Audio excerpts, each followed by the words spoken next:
Ray, everything is in a state of flux. This was a aphorism or a philosophical comment that was attributed to Heraclitus. Many people thought it came from Simplicius, who was his teacher. But basically it means that everything is in constant change. Everything is changing so much that we don't even recognize the change. And this is what led Heraclitus to say, we both step and do not step in the same rivers. We are and are not. Which means that we live in chaos. We live in constant change and transformation. I would go so far as to even say that we live in a transformative event. And which is one thing that's often led me to comment that we're a trans species. We are and are not. We are here, and yet headed towards some kind of potential that we're constantly fulfilling in the moment, which means that we're headed towards a probable future, not a fixed one.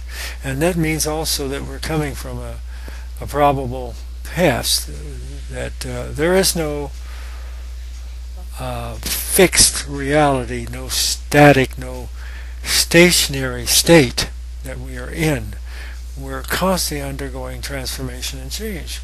The minute that we actually acknowledge that and realize it, then we are able to deal with the reality that there is no one set system. For example, I want to apply this to the idea that there are no true social systems.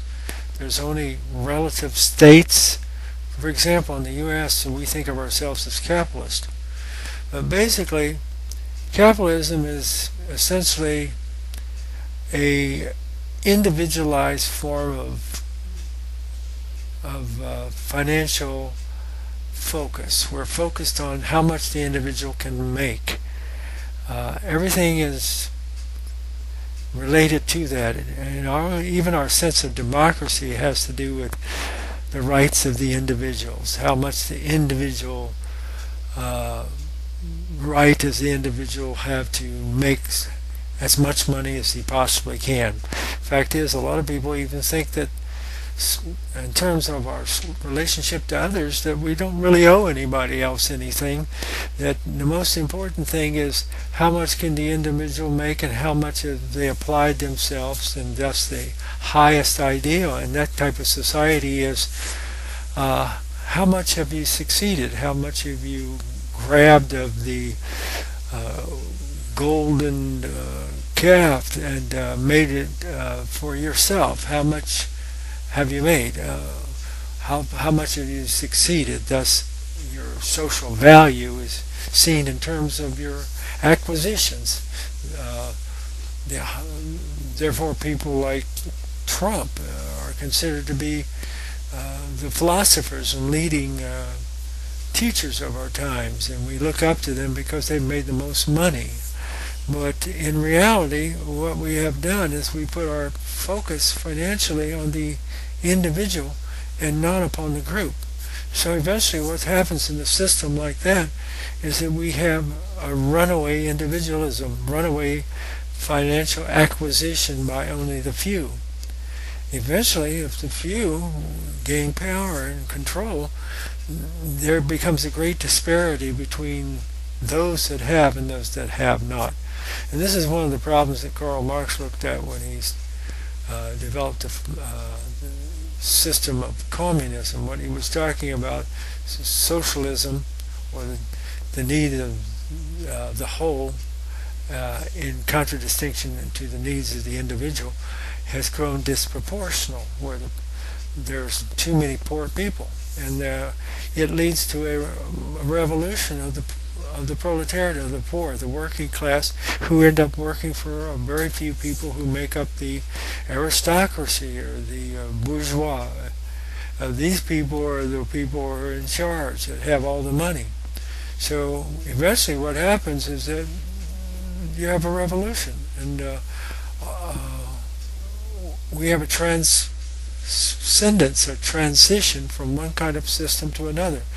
If we were living in a kind of system where there wasn't any fixed idea of what that system was, like if, for instance, capitalism would allow for a certain amount of natural socialism or some kind of regulation of how much the individual could acquire, then we wouldn't have the problem that we're facing in the U.S. So we are, with runaway inflation and runaway financial instability, in which only a very few people have all the money and the rest are poor. So eventually we have a revolution, and in our revolution that we have here in the U.S.,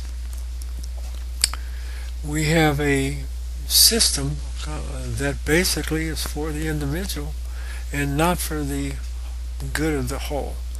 So we have run into a situation where that apparent system, quote unquote, is not working any longer, and we're transitioning into a more of a social state where the needs of the whole are becoming more important rather than just the acquisitions of the individual. And we're seeing a redistribution of wealth through taxation. Doesn't seem fair. It seems disproportionate. There's a lot of complaints nowadays about how disproportionate it is, how much the rich have to pay, and how little the poor actually have to pay. Well, the poor don't have any money, so how are they going to be taxed proportionally? They don't have anything to be taxed. They can only be taxed on a very minimal basis. So what happens is that there's a redistribution of money. Had we had a system that allowed us to think in philosophical terms of a transitional kind of system, a system that was always in flux, like Heraclitus said, everything is in a state of flux and change, then we would have been more prepared and not so fixated on our idea that we had that this is the only system that we can have. It's got to be a capitalist system in which the individual can become as rich as possible, regardless of how it may affect the rest of the people. This kind of thinking is kind of spread throughout the world, and now we're seeing a collapse of the capitalist system throughout the world and a redistribution of the wealth. The world is having to reconsider its relationship to all the rest of people that don't have very much money. And also, it's a time we're also becoming more aware of our global situation. We've increased exponentially to enormous numbers, so that humans are in the billions across the world. We're no longer in small numbers. We've increased in enormous numbers, and our presence here is causing dire consequences on the ecology of the earth. Ecologically, we're out of proportion to the number that we should have. And the globe is actually starting to speak to us through our own disorder. According to chaos theory, basically it's kind of a cyclic thing. You can only build so much order before it starts collapsing and returning to first source in which there was disorder. So what I'm saying all this for is to basically say that let us consider capitalism as more of a metaphor for a state of being, rather than actually a system in itself that's fixed. And let us also consider at the same time that socialism is a metaphor for a system that is also a transitional state too. And let us look at the relationship of this individualized system compared to this collectively unified system that socialism represents as the part and its relationship to the whole. When the part reaches